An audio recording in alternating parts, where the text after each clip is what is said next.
Welcome back to the Judges series on Barefoot Bible.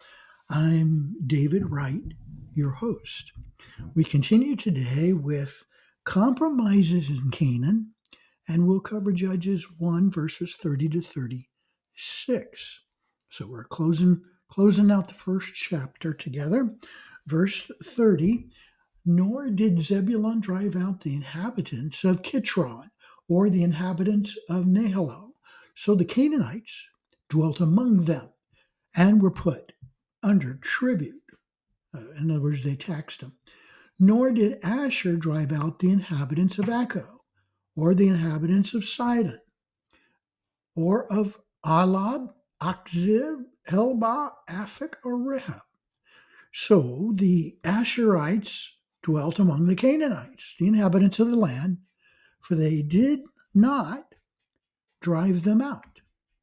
Now these few verses here serve as a telling sign of the troubling decline in development of the promised land now that Joshua's out of the picture and they're on their own. That's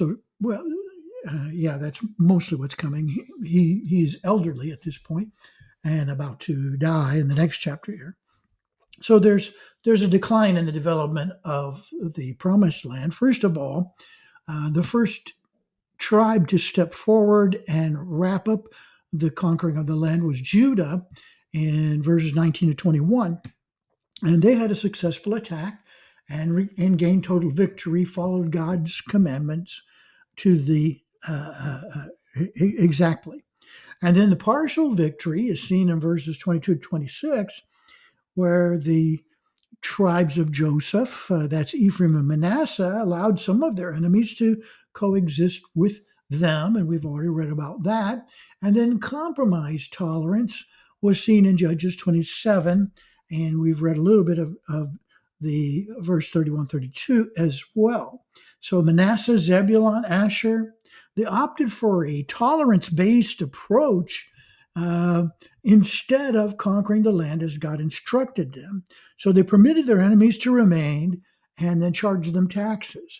The allure of making the money, the allure of enslaving them instead of either killing them as God ordered because they're idolatrous people, or to enslave them and use them as slave labor. It blinded these tribes to their disobedience and to what God had warned them the consequences would be. So the final decline is coming up here, verse 33. Nor did Naphtali drive out the inhabitants of Beth Shemesh or the inhabitants of Beth Anath, but they dwelt among the Canaanites, the inhabitants of the land. Nevertheless, the inhabitants of Beth Shemesh and Beth Anath were put under tribute to them. Verse 34, and the Amorites, now listen to this, forced the children of Dan into the mountains, for they would not allow them to come down to the valley. And that the valley, of course, would be where the agricultural land was.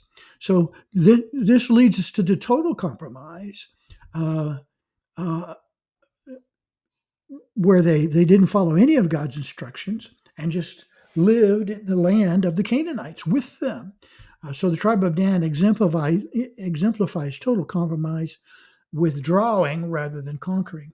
And their enemies controlled the land, and they just settled there. Verse 35 continues, and the Amorites were determined to dwell in Mount Heres. And there's a picture of some of the archaeology underneath the words there of Mount Heres. In Aijalon and in Shaalbim, yet when the strength of the house of Joseph, that's Ephraim and Manasseh, became greater, they were put under tribute.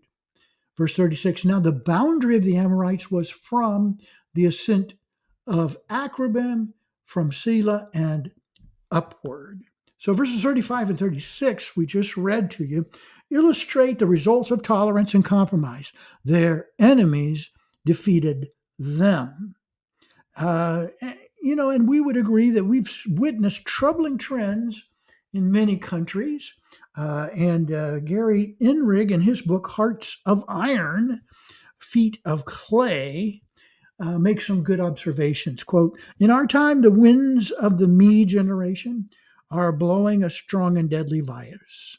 Doing your own thing has been enshrined as a national lifestyle, and the virus of relativism has infected every area of our life, especially our concepts of spiritual truth, moral absolutes.